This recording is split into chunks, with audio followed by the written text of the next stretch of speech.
Pakistan spin condition पे तो खेल रहा है, लगता है मैच भी वैसे ही घूम गया है। 37 पे 7 खिलाड़ी आउट हो चुके थे वेस्ट इंडीज के। नुमान अली पूरा चढ़ चुका था, जो कि अब हैट्रिक भी ले चुका है, यानी कि मुकम्मल 6 विकेटें ले चुका है। 54 पे 8वीं विकेट गिरती है, उसके बाद पूरा पाकिस्तान यानी कि पूरे खिलाड़ी शान मसूद कप्तान साहब सारे सो जाते हैं कि भाई थोड़े से स्कोर बना लो, आप तो 50 पे यहाँ पर 60 पे ऑल आउट होने लगे हो। फिर हम थोड़ी सी पार्टनरशिप उन्हें लगवाने देते हैं। 9वीं विकेट 95 पे गिरती है, उसके बाद 163 बना जाता है वेस्ट इंडीज। ये सिर्फ और सिर्फ पाकिस्तान ही ये काम करवा सकता है। मुझे तो उन लोगों पे हंसी आ रही है ना, जो लोग कह रहे थे कि पाकिस्तान फार्मूला मिल चुका है, अब स्पिन कंडीशन बनाएगा और जीतता रहेगा। ये देखो फिर आ गया ना, अपनी जाल में खुद ही फंस चुका है पाकिस्तान। और अब आगे पाकिस्तान की बैटिंग के ऊपर आ जाओ। 163 पे तो वो ऑल आउट हुए हैं पाकिस्तान, यानी कि शान मसूद कुछ भी नहीं करेगा। यहाँ पर नुमान अली ने यहाँ पर 37 पे 7 खिलाड़ी आउट कर दिए, यानी कि बॉलर्स ने अपना काम कर दिया। ठीक है, बॉलर्स को एक विकेट नहीं मिल रही, लास्ट की 2-3 विकेटें नहीं मिल रही। शान मसूद खड़े हुए हैं, ना कोई फील्डिंग क्लोज करिए, ना कोई उसने एक्स्ट्रा फिल्टर ऊपर लाए हैं, यानी कि थोड़ी स्लिपें कुछ भी नहीं रखा। एक आधा स्लिप में फिल्टर रखा है और उसके बाद पूरी ओपन कर दिया कि भाई जहाँ चाहो वहाँ मार सकते हो, हमें स्कोर चाहिए। लोग ऐसा ना बोले कि बिल्कुल वन साइडेड पाकिस्तान जीत रहा है स्पिन कंडीशन बना के। हमने वही फार्मूला आजमा के रखना है कि एक हम जीतते हैं एक हारते हैं। हमने वाइट वॉश सीरीज करनी नहीं है। मेरी 3 जीतें कंप्लीट हो गई हैं, मेरी कप्तानी अब पक्की हो चुकी है, यानी कि अब मुझे दूसरी जीत नहीं चाहिए, मुझे वाइट वॉश चाहिए ही नहीं भाई साहब। मैं स्क्वाड में नहीं आ रहा तो अब मुझे कुछ भी नहीं चाहिए। वो 10वें मंथ में, अक्टूबर के मंथ में अब पाकिस्तान अपनी टेस्ट कोई मैच खेलेगा, उससे पहले मुझे कोई किसी किस्म की जीत चाहिए नहीं भाई। नुमान अली आपने 37 पे 7 कर दी हैं, लेकिन हमारी अब बैटिंग देखो। जैसे ही हमारे बेस्ट बैटर आते हैं, थोड़ी सी बॉल हिलती है भाई साहब, सबसे पहले तो वो ही निकलते हैं। हमारी जैसे स्पिन कंडीशन आएगी, सबसे पहले बैटिंग निकल जाएगी, यानी कि टॉप ऑर्डर पूरा उड़ जाएगा। जैसी थोड़ी सी सीम स्विंग फास्ट बॉलिंग आएगी पर्थ जैसी, हमारा पूरा मिडल ऑर्डर यानी कि लोअर ऑर्डर पूरा फारिग हो जाएगा। ये तो हमने स्ट्रेटजीज बना रखी हैं कि स्पिन आएगी तो टॉप ऑर्डर और सीम स्विंग आएगी तो यहाँ पर मिडल ऑर्डर, ये दोनों हमारे नहीं चलेंगे। और आपने देख लिया होगा बाबर आजम आज दोबारा से चलते बने, एक स्कोर बनाए, मतलब बिल्कुल समझ नहीं आ रही। यही मैंने आपको एग्जैक्ट बात बोली थी कि जितनी टर्न होती रहे बाबर खेल लेगा। जैसे ही सीधी पड़ के सीधी अंदर आएगी बाबर आउट।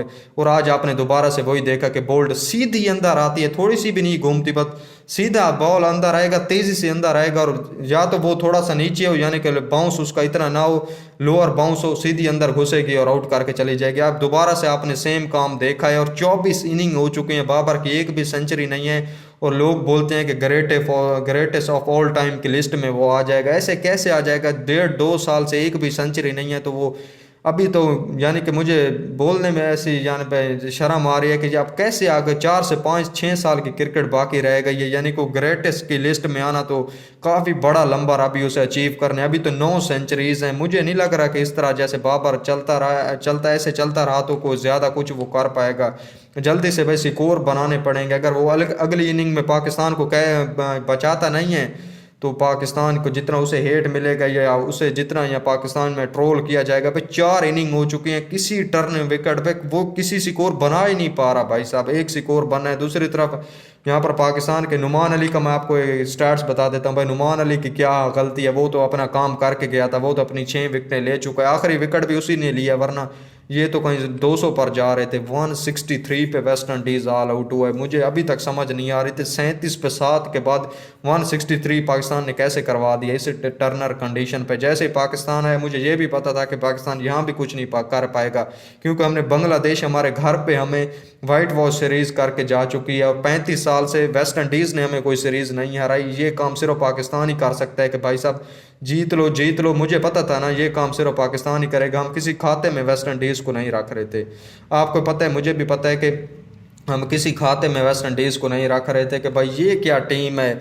और मुझे अंदर ही अंदर ये भी पता था, और मेरी वीडियो आप उठा के देख लो, जाने मैंने बनाई थी कि वेस्ट इंडीज़ पाकिस्तान आ रहा है, ये सीरीज़ खेली जा रही है, प्लेइंग 11 स्क्वाड मैंने आपको बताया था। उसी स्क्वाड में ही मैंने आपको बता दिया था कि पाकिस्तान कुछ ना कुछ भी कर सकता है। ये तो सबको पता है कुछ भी कर सकता है, लेकिन पाकिस्तान वेस्ट इंडीज़ को हल्का नहीं समझना, क्योंकि हम भी कुछ भी कर सकते हैं। जैसे मैंने आपको पहला फार्मूला बताया कि स्पिन पे जो लोग कह रहे थे ना कि पाकिस्तान स्पिन बनाता है और ये अब इन्हें फार्मूला मिल चुका है कि ये जीतते रहेंगे। ऐसा कुछ नहीं है भाई, ऐसा है कुछ नहीं भाई। देखो आज अपनी जाल में खुद ही फंस गए। 6 विकेटें आज नुमान अली ने निकाली हैं और फास्ट स्पिनर बन चुका है, जो कि 3 विकेटें निकालने वाला मुल्तान में। और यहाँ पर आपको मैं लिस्ट दिखा देता हूँ, जो लोग बोलते हैं कि पाकिस्तान ने 2000 के बाद किसी ने भी नहीं निकाली, तो यहाँ पर आपको मैं दिखा देता हूँ कि यहाँ पर नसीम शाह ने 2020 में रावलपिंडी में यहाँ पर बांग्लादेश के खिलाफ ही यहाँ पर 3 विकेटें निकाली थी, यानी कि यहाँ पर क्या किया था कि हैट्रिक की थी 3 दफ़ा नसीम शाह ने हैट्रिक का रखी है, और आज नुमान अली ने हैट्रिक की है। पाकिस्तान पूरी तरीके से मेरे हिसाब से इस गेम में फंस चुका है। 154 पे ऑल आउट हो चुका है, और पाकिस्तान 9 रन्स की टेल अभी भी बाकी थी,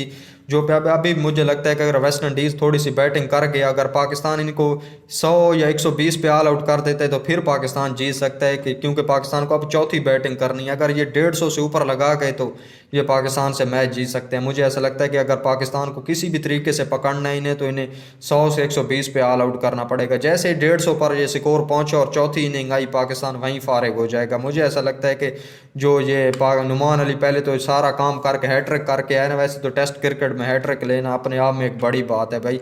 37 पे 7 कर देने के बाद उसके बाद जो शान मसूद भाई सोए है कप्तानी में, वो तो मैं आपको क्या ही बताऊं कि भाई साहब बिल्कुल ही सो गए हैं ना। हमारी बैटिंग किसी तरीके से चल रही है यहाँ पर, और यानी कि कप्तानी तो उससे ही बुरी हो रही है ना। पहले ही मैंने आपको बताया था कि भाई कप्तानी में शान मसूद ऐसा है कि 2 जो जीते मिली है ना, वो भी नुमान अली और साजिद खान ने दिलाई है, वरना तो हम तो ऑटो मोड पे चल रहे हैं, यानी कि फ्लाइंग यहाँ पर एरोप्लेन मोड लगा के कप्तान साहब तो हमारे सो जाते हैं। जैसे विकटें ले रहे थे 37 पे 7 कर दिए, तो उसके बाद हमारा कप्तान फिर भी सो रहा था कि भाई अगली विकेट तो वो खुद ही देंगे, मैं तो नहीं निकालने वाला, मैं तो फिल्टर आगे नहीं करने वाला। ये तो हमारी यहाँ पर क्रिकेट रह गई। और लोग बोलते हैं कि इन्हें फार्मूला मिल चुका है जीतने का।